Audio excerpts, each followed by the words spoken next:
La la la la la la la yeah. Woo!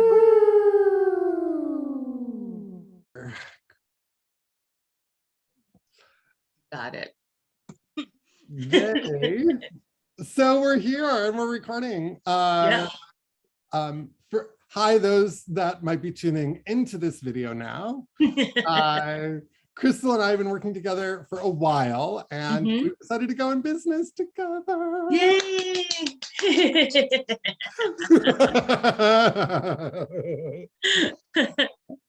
I am thrilled to be going into business with you. And I know we've been chatting about some of our top priorities. Yeah, like getting the name.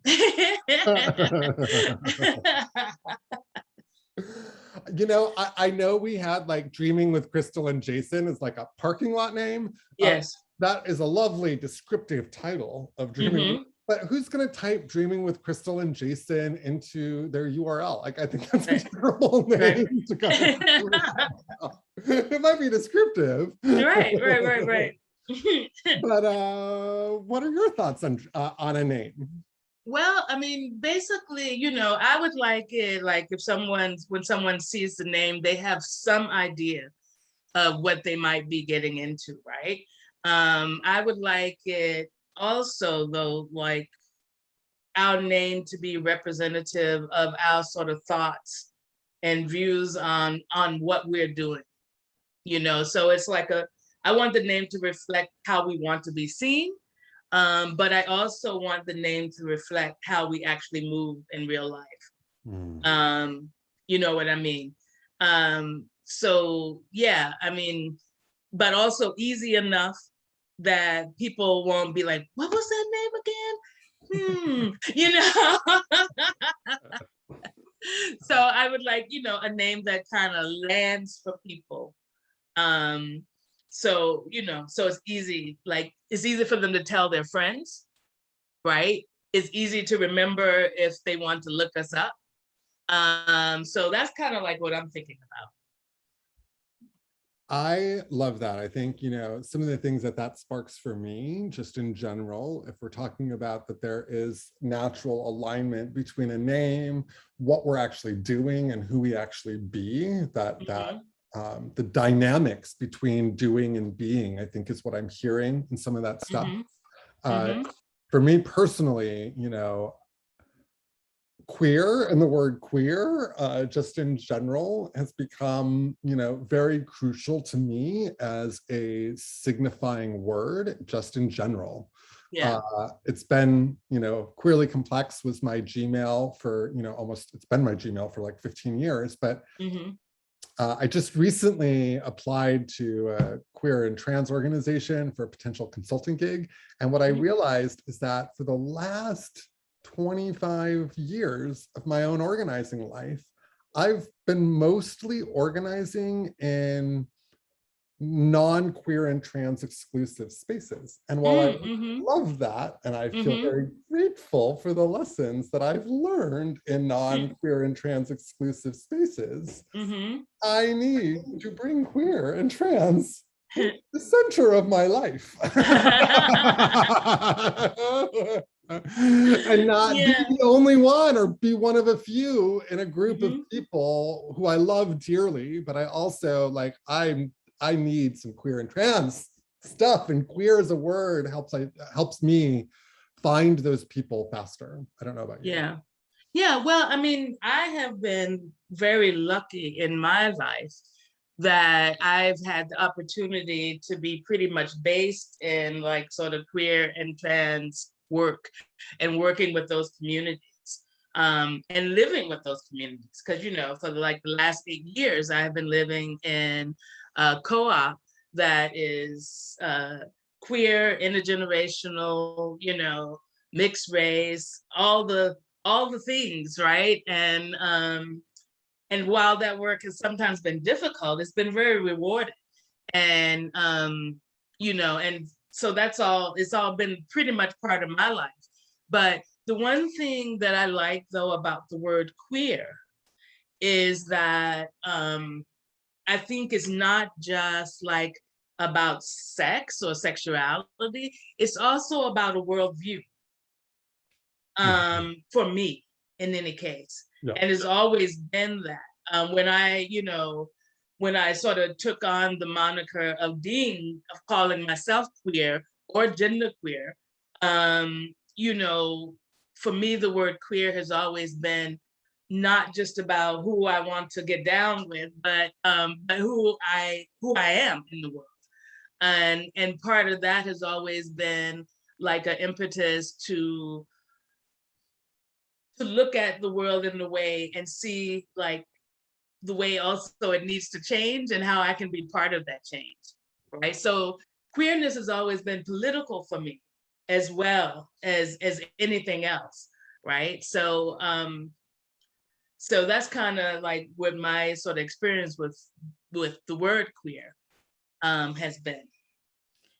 I appreciate the way in which you articulate queer as politics within that statement. And I think, when I think about queer as politics, I think about queer as a politics of relations, right? Mm-hmm. Like what is our relationship to power and right. often, and mm-hmm. how are we working to undermine the structures and strictures of that power mm-hmm. through queer or queering something. And so yeah. What I'm hearing in that is that there is the identity of queer, right? Mm-hmm. Which is a very kind of singular thing.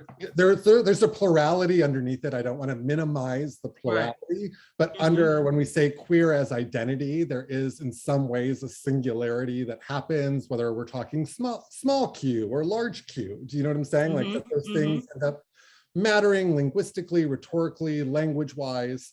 And also what I'm hearing in there is that it also is about an analysis of power. And I'm wondering if instead of just queer, the word queering might actually be more representative of the type of work that we're actually trying to do. We're not just trying to be queers in a world. Do you know right. what I'm saying? We are queers in a world. Right. And we are offering our identity, our being as queers as a way of doing something different. And so right. that might be queering might actually be a better word than just mm-hmm. the word queer. I don't know what you think of that.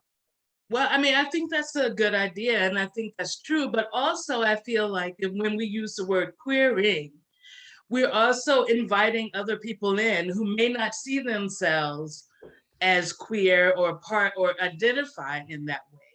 Because, in fact, my feeling is that folks from marginalized groups, I feel like it's always been my opinion that those people are queering a situation or a movement or whatever, because for me, again, queerness is also about outsider status, right? About like being outside and looking in.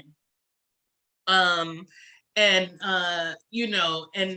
I think sometimes, realizing, like you said, the relationships between power, around power, and people who use a system or who are in a system or who are outside of a system, right? So I think by using the word queering, it's also an invitation. And then when I think about like the work we have been doing around dreaming, right? I think like queering dreams is like so like foundational, like what I feel like we've both been trying to do together and separately, right? Because for me, when I think about dreaming, it's not just about like, oh, this like sort of fantasy thing, which is fine, because I feel like we need fantasy in our lives, but it's also about change, right? Mm-hmm. It's also about like investigation. It's an interrogating like the dreams we have as opposed to the dreams we need, Oh my God, I love it. And kind of how those things crisscross or not, which again brings it back a little bit, to, I lived in Germany for a while, and I believe, and if I'm correct, there is a word in German that is like queer, but in that instance, it sort of means like going from all angles, like crisscrossing almost, right? And so to me, that also is about interrogation. So like queering dreams is not just about like having these dreams, but it's about like interrogating our dreams and interrogating like the things we hold dear or not, but also like, again, like our relationship to power. So I don't know, that all like, I'm in love with everything that you just said. And in listening to you, a double entendre is actually coming up for me, which is, queering dreams, QUEERING dreams. But then there's also the idea of querying dreams, and that we're doing some sort of inquiry or investigation into our dreams. And so I kind of like that kind of, in some ways, loose double entendre between querying dreams and then querying dreams, even though I wouldn't necessarily use that as the URL.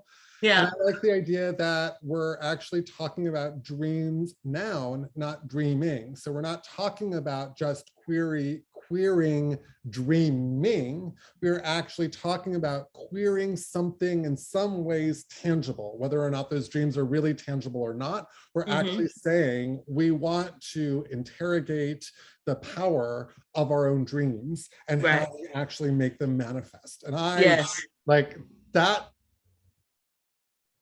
especially as we're talking about giving a big old middle finger to capitalism, white supremacy, colonization, and imperialism, like, and patriarchy. That seems like right on to me.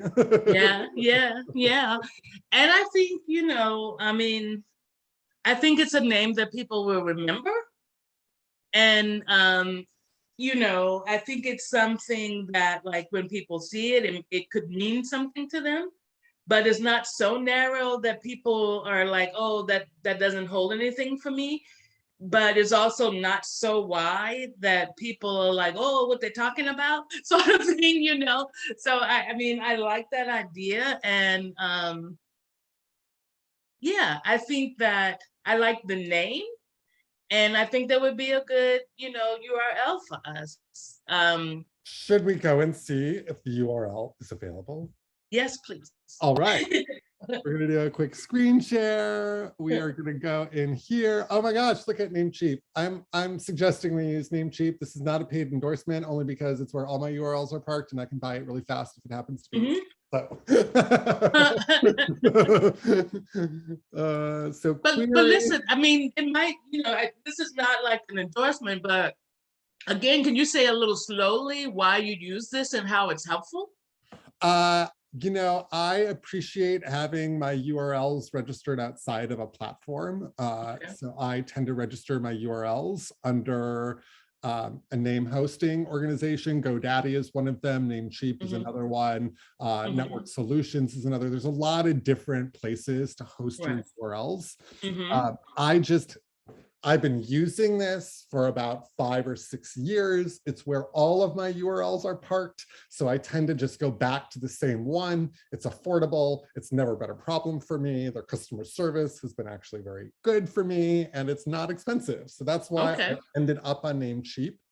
A lot of website builders like Weebly or Wix or Squarespace or even someplace like Shopify actually offer an all-inclusive package where you can buy the URL from them while also paying for the service of the web hosting.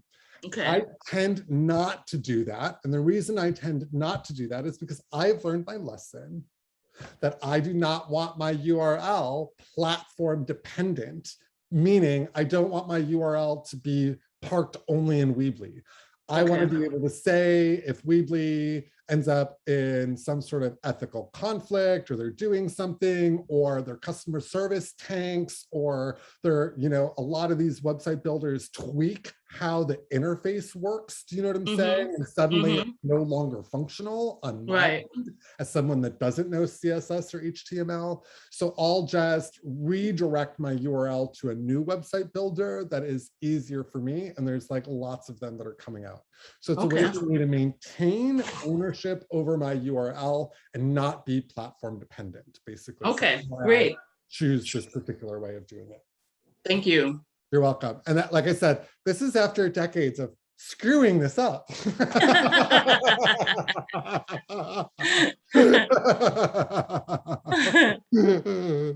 So, Crystal. Yeah. It's here. It's available. Yeah. Should I buy it? Well, let's see. Now, is there any particular advantage to having a .com, .net, .org? I personally feel like .com is the most, in some ways, it is the most trusted when it comes to user experience. Sometimes the .net or the .org, they're trusted, but they're not exactly the same. And the .com is definitely a little bit more, it's the first ending. And so most people are most familiar with it globally. That's like the one thing. The second thing is the .org signifies some sort of nonprofit status. And I feel like we might be going in that, we may go in that direction, but we're still in kind of our formational stages. And I don't want us to project an image of a .org when we might actually realize a commercial endeavor would be actually better for the things that we're doing. That makes sense. And so that would be why I would suggest the .com over the .org or the .net. Okay. My feeling is that we would probably want all of them, to be honest. We would probably want .com, .org, and .net, and then just do redirects back from the .org and the .net back to the .com, so that anyone who puts in either .net, .org, or .com all go back to the same page. Okay. But if we are looking at kind of cost containment on the front end, which I think we want to actually keep in mind. Yes. I think just buying the .com to start, but paying for it for between 5 to 10 years so that we don't have to think about it for a while. Yeah. Rebuilding feels like a better investment money-wise than buying all three. But only being able to have it for a year or two just based off of cost containment that I know do. Makes sense to me. And thank you for that explanation, because I feel like that's also just valuable information of people like trying to start stuff like this. And also it was really a question for me. So I know that there's a lot of different advice out there. This is just what I've ended up realizing when I don't want to have to pay my bills every year. Yeah. So I think that we should go ahead and do that. And like, maybe we do it for 5 years. Great. We start out with that. So it's been added to our cart. I'm going to stop the share here. Okay. So that people don't see my contact credit card information as I go in and log in. Smart. But we will purchase that today. A question I have for you, Crystal, and this is in full transparency to all of our viewers. We're going to be recording these kind of on a weekly basis. We're going to chart the course of our business development. For all of you on the other side of the screen, Crystal and I meet every Tuesday for a little over an hour to kind of work on business stuff. Every single week, we'll record a portion of our conversation and share it with our viewing audience. My feeling, Crystal, right now is doing something like, once we buy this, hosting this on something like Substack. Again, I want to be very clear that Substack is a less than ideal option in relation to queer and trans identities because of the way that Substack has been prioritizing paying people like Bari Weiss and Glenn Greenwald and a variety of people that we would normally not be in line with. So I just name that. That being said, it's a free service that allows people to sign up for subscriptions. And it is an easy place for us to post this stuff on a weekly basis. I already have a subscription to a transcription service called otterdata.ai. So I can get us closed captioning very easily and make this as accessible as possible. And then post that transcription along with the video up every week so that there is a place for people to follow this particular journey. And then as we build out our services, as we build out kind of all the different components around this, we might want to transfer all of that into something like a WordPress, or transfer it into a Weebly or a Wix or some other service that is a little bit more robust for us. But this would allow us an opportunity to build audience in a way that's getting into their email inboxes and not just asking them to go and follow a YouTube channel, which I think is wonderful. But I do think that having a landing page with querying dreams as the landing page is almost more important than a YouTube channel at this point in building the community and the camaraderie and solidarity that we are looking for, while being very explicit to everyone on the other side of the screen. We are compromising our ethics by going with Substack on one level. I just want to be clear about that. And also, capitalism's shit, and we all need to make compromises in some ways. And this feels like a very simple solution. But I also don't want to, like, I wanted to check with you first before doing that. I mean, I know all about Substack and everything. And I have to agree with you, you know, I mean, yeah, it feels like on one hand, it feels a little strange to be in the same company as some of the people you mentioned. But on the other hand, yes, at this point, it does serve our purpose. And, you know, so I'm okay with that. And like, you know, and we're not fooling ourselves about what Substack is and who else they support, right? Yeah. So some accountabilities for us for folks on the other side of the screen, so that we say some accountabilities out loud to each other before I hit end, and then we talk about the rest of the business stuff that we need to talk about. Accountability on my end, I will purchase it for 5 years. I will let you know what the cost of that is so that you're clear on costs. And maybe I'll even build out a very small, quick Excel spreadsheet that has a couple of the core costs, like Airtable. We'll talk about Airtable at another time, but Airtable is one of the costs that we've decided we would have together. The website is a cost that we're deciding that we'll have together. So I'll put those two costs in a very simple budget, keep it very easy for us as we develop it. And then I will connect that to Substack for sure. So I will get that Substack up and running, or at least the URL name parked and all of the details, so that next week, one of the things that we can do is actually talk a little bit about the design that we might want there, so that we can continue building some of this together. I know that there are a couple of crucial conversations that you want to make sure that we have next week as well. So what are those crucial conversations that you feel are like super important for us? I feel like we need to think about a mission statement, so that the people who are coming along with us on this little adventure will have an idea of exactly sort of what we want to be, what we want to do, who we want to serve, but also for us. Because my feeling is that, like, when doing something like this or any venture, it's important to kind of say out loud who you want to be, who you want to serve, who you want to, like, what you want to do, to also keep us in line, right? Like in several different ways in line, right?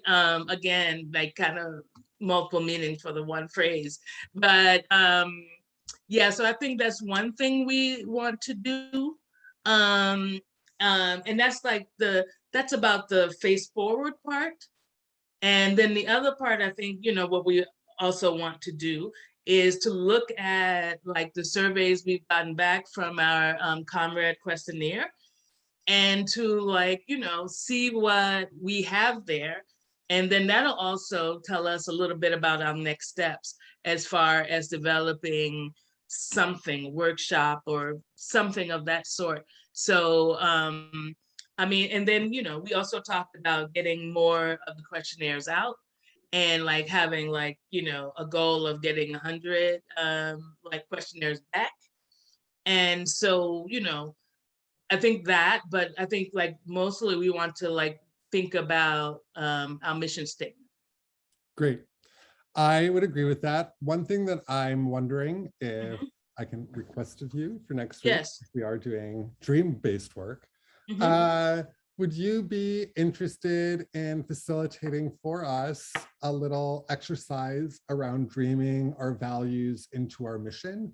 That's kind of Yes. something that I'm toying with. Is I feel like mission statements are really good, but mission statements also need to be grounded in what we consider to be our core values. And I think you and I share core values. Yes. And maybe it would be helpful to dream about some of those core values and articulate them to help us in the actual crafting of our mission statement that feels more dynamic and expansive than I feel like I think of nonprofit mission statements as in some ways being limiting the activities that you do.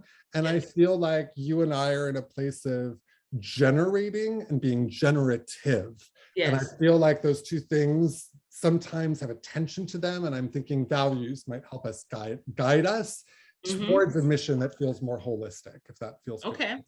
Good. That makes perfect sense, and I would love to do that. I'll craft a little let's say like 10-15 minute like dreaming session, and I'll come up with some nice prompts for us and things to some seeding for the dreams, and yeah, I would love to do that.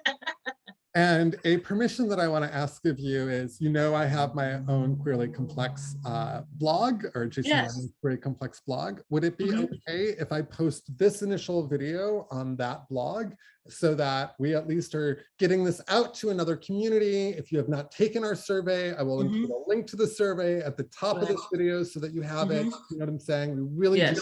Anyone that's watching this, we want to build with you and we want to bring you over into this other thing. We also want to be careful that what we build and what we put online is really collaboratively generated between Crystal and I, and not just like throwing something up because we just wanted to throw something up. And I feel like a stopgap measure is just putting this video and maybe next week's video on my blog while we're still working through this stuff. And then this can be the first posts on the news as well. If that's okay with you, I would like to do it that way. If that is fine with me. And I would like to also then ask you about the fact that I some while ago, I just created a Facebook page. And I named it something different. I named it I Dream a World, but I might like keep that name and still just like post like the queer and dreaming stuff on it under that sort of rubric. And would that be okay with you? That sounds beautiful. And what I can do for you is I will go and I will make a video and I will get it all up on my site. It's going to be embedded in my YouTube just because that's the way that it works with Substack. I will also send you your own version of the video with subtitling already in it. And then if you want to do it, I mean, my stuff on my website gets branded. Do you know what I have like a little intro and outro, do you know, like all good things. But if you want to take that video without the intro and outro and just upload it directly to your own Facebook page, you can also do it that way. Or if you just want to share the link, you can do it that way too. But that gives you multiple ways to share it depending on kind of how you want to position it. And then I think once we have the Substack built, we can come back into a question mark about where is our social media presence and how do we do that collectively again together? Because we have beautiful comrades across multiple spaces and we really want to connect our audiences together. That's, I know, a big goal. Exactly. Yeah, so cool. I think, we got a plan. We do. Crystal, where can people find you online? Well, at the moment, people can find me on Facebook, Crystal Mason, Instagram under handjob1, _1. And that's all at the moment. I don't have a website or anything of that sort, but soon, we'll have our website together.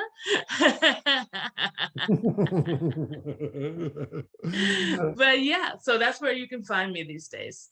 Great. And you can find me online at queerlycomplex.com, jasonwyman.com. Jason Wyman is queerlycomplex.com. God, that was fast. I will slow that down.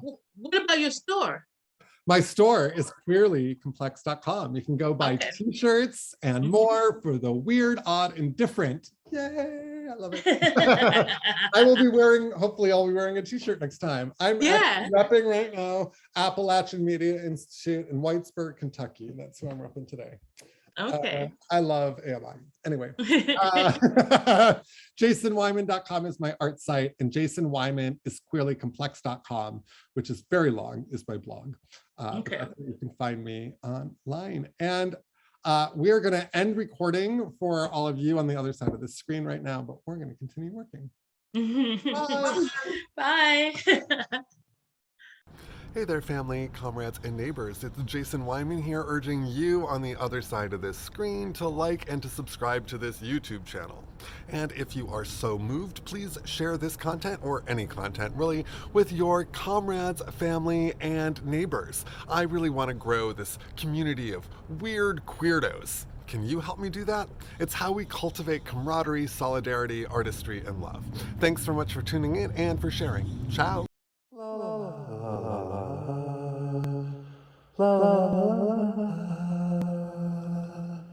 Yeah.